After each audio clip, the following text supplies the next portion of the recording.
I'm your host, Attorney Jeff Kaufman. You Sitting are. next to me is my brother in comedy, my good friend, my Jimmy Cricket, James John. Am I your conscience? Yeah, I'll say something every once in a while, and James goes, "You sure you want to go there? Yeah. You sure you want to go there?" You're a professional. I'm not. You people. Jeff, you've got a lot to lose. You too, man. got a lot to lose. Don't be like me. Be better A lot than to me. lose. I'm at an age now where I want to laugh at everything. Of course. I just want to laugh. I Yes. don't want to gripe and moan and everything. And we survived another Mother's Day recently. Oh. And there's nothing you can buy for anybody anymore. What do you buy from somebody who closer to death and farther away from it? That's a great question. You know, because you're That's a thinking, great question. if I buy you this, then I'm just going to have to, you know. If I buy you this, how long you gonna really use it? I mean, How long I are you start, gonna be I around? start thinking about gifts in the sense of expiration dates. There you go. And then you go, what can I get this person that they'll like? So I went online to the flower place, and I don't want to get flowers because, you know, so I get like these strawberries, you know, like the chocolate strawberries. Edible arrangements. And then they say, how many? You want a dozen or 2 dozen? That's a lot. It seems like a lot, but you don't want to be cheap. No, you don't. It's like the guy who buys 1 rose I've seen that. or half a dozen. Like, why buy half? Really? Yeah, Half a dozen? You could buy half a dozen. That seems half-assed. That seems like, that seems Yeah. like you are going to do the exact opposite that you want. If Correct. somebody goes, 1, oh, that's elegant. Mm-hmm. 6, you being cheap. You being cheap. Guys, never let this happen to you. If you have a sister Uh-huh. and she calls you up and says, hey, Mother's Day, Father's Day, how about we split the gift? I've been there. Let's split the gift. Yeah. And I'll take care of it. I'll put your name on it. Everything will be great. Mm-hmm. Father's Day 2004. A day that will reign in infamy for me. It's Father's Day. My Mhm. sister goes out and she goes, it's an expensive gift. How about we split it? And I'm going, sure. I'll be supportive for my sister, who's rich as balls to begin with. Got it. But I'll split this $500 gift or something with Got it. Nice gift. Okay. Father's Day comes. Uh-huh. And I call my dad up. I'm like, hey, happy Father's Day, everything else like that. You know, it was later in the day too. A little later in the day. You gave it time. I wasn't the first one who called. Absolutely. It was like afternoon Yeah. because I know he might eat or something. Mm-hmm. And I said, so Dad, how'd you like the gift? He goes, I didn't get your gift. I go, well, Jenny said you got it. He goes, I got her gift. Oh. I'm sorry, what? He goes, yeah.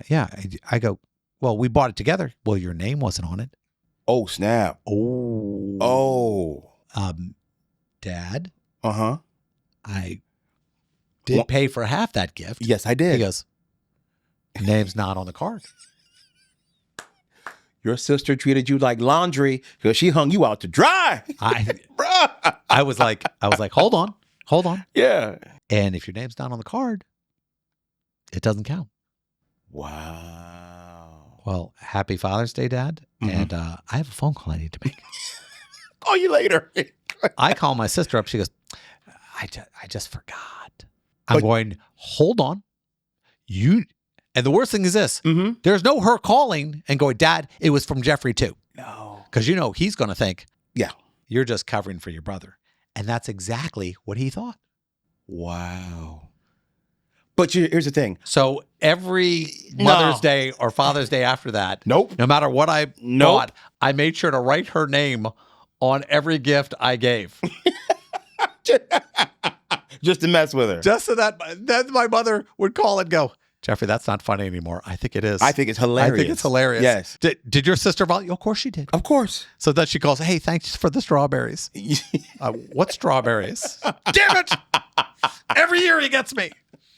So yes. Yes. God bless. So another Mother's Day came. My sister got included on the card again. Oh. And, you know, Bro, she like showed up. And I go, tell Jenny she could share the strawberries that, you know, she gave.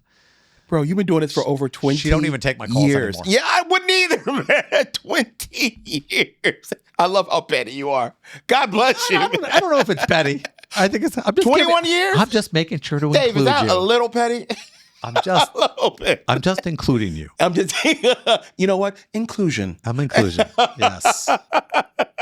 I identify as an includer. Yes. I'm an inclusive kind of person. I'm going to include my foot right up here. Yes. I love it.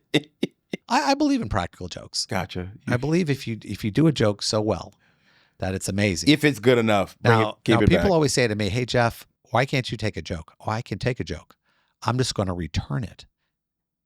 And I'm a I know that ungodly about you. creative person. I know you are. So when I do like a bad joke, a friend of mine did something to me, and I made a copy of her car key, and I just would repark her car about to the next space, like for 6 straight months. Freak her out. Oh my gosh, she was freaked out. So every time she walked out to her car, she goes, "Somebody is stealing my car."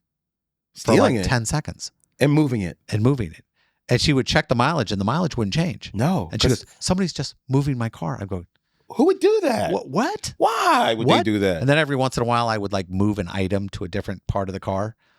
I wouldn't move the car. I'd just move an item in the car. It would make her crazy. Yeah. She goes, "Wait, this was on the other side a second ago." And I didn't come clean.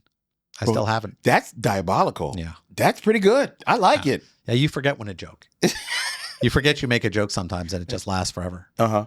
Like Craig when I created the gay porn website. Bro, Yeah. I still laugh to myself about you making a fake gay website for your partner. Oh, it's fantastic. Oh my gosh. Oh man, it was the best. And when it started making money, that's hilarious. Yeah. That's what covered his kid's college fund. It was great. Yeah. It was a good logo. It was a good logo. Shout out to Craig. Yeah, shout out for Craig and his great gay website. His big gay website. Oh my God. So, all right, what do we got? What do we got? It's once again time for Legally Screwed. All right, let's Jeff's going to give you his expert opinion. Okay. My sister may have forged some documents. Here we go. Bad sisters. Bad sister. Now, after my parents just died, make sure to include her name on every document from then on. You're welcome. Yeah. Okay. After my parents died, my sister took over their home, claiming she had a Lady Bird deed and power of attorney. Hold on. Before we go on. Yeah. What is a Lady Bird deed? And Please. And as the lawyer in the room, I got to tell you what this is. A Lady Bird deed looks like this. Let's say I loan you money. Mm-hmm. Instead of selling your house, what happens is I can pay off your house, or I can give you like $200,000, Mm-hmm. and I only collect after the house gets sold. Got it. So Lady Bird deed means that, if there's money in the house or something else like that, and they sell it, I get the money that's left over it. In this case, obviously, the Lady Bird deed included the possibility of her just taking over the house completely and not having to sell it. Got it. So all the money would go to her. Yeah, the house and whatever, or sometimes there's a remainder that goes to the rest of the estate. Okay. So yeah. Makes sense. Okay, so she had a Lady Bird deed and power of attorney, but wouldn't show me any proof. I later got the deed and my dad's signature. It looked forged. Confirmed by online tools and my lawyer that the notary and witnesses were all her friends. This may be fraud, but I'm conflicted about pursuing legal action due to family drama. What should I do? Okay. The first thing I would do is this. There had to be some kind of money involved. Yes. The Lady Bird deed, there's a contract for this, you get this. Mm-hmm. And you say to her, listen, I'll believe you. Just show me the transaction. Okay. Show me the money. Okay. The money had to go somewhere. Absolutely. So if the money went into the bank, just show me that, I'll be good. Mm-hmm. I said, if you want me to accept that this is what happened, It's what she wanted. not that she actually, there was a legal transaction. Mm-hmm. Show me proof of the legal transaction more than a document. Gotcha. If you can show me that you transferred money over or something else like that, a Lady Bird trust is about there's something transferred. Mm-hmm. If she would have just wanted to write that over to them, it would have been a quit claim deed. Gotcha. So this was obviously an arrangement and there was something exchanged. So show me the exchange and I'll be good with it. My question is this. Because you have access to the bank account, so you could see Yeah. if something changed. But sometimes it's too long. Let's say it was 10 years before, they might not have the account information. Mm-hmm. That might be gone. But you can get it, though, if you wanted to. Yeah. But my question is this. What if you find out that those documents were actually forged? That's fraud. Yeah, of course it's fraud. Got it. Civil, it's criminal and civil fraud. Civil. Got it. Okay. But the problem you're dealing with this is, now, when I read something like this, it's hard for me to believe. Because normally when somebody dies, there's a will, there's an estate, or sometimes when there's not a will, it has to go to probate court where everything's divided. Correct. So if her estate was divided by court and not a will, then the court would have picked that up. Got it. So it's a very weird thing when you're talking about dead people's money. And I've seen it bring out the absolute worst in people, in families. When someone dies. Nothing Nothing. We're talking divorce. Divorce doesn't even come close to how crappy when somebody dies, the money. How human beings act. Yes. I mean, and some people before they die are absolutely irresponsible.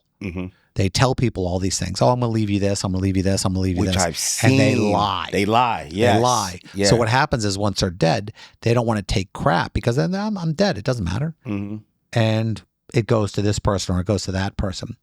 Like then there's hurt feelings. Yeah, I had a relationship with a person, and they made it clear to me I had to do this, this, and this, and I was taking care of all their issues. And then there was a different will at the end. And all the things that I was being responsible for, they put somebody else in charge who, let's just say this, wasn't very good at it. Gotcha. And it lasted like 6 years, 7 years, when I could have taken care of it in like 6 months. Yeah. So everyone's coming to me and I'm going, listen, I'm not in charge of this. They took Obviously me off of this person felt that they wanted somebody else to handle it.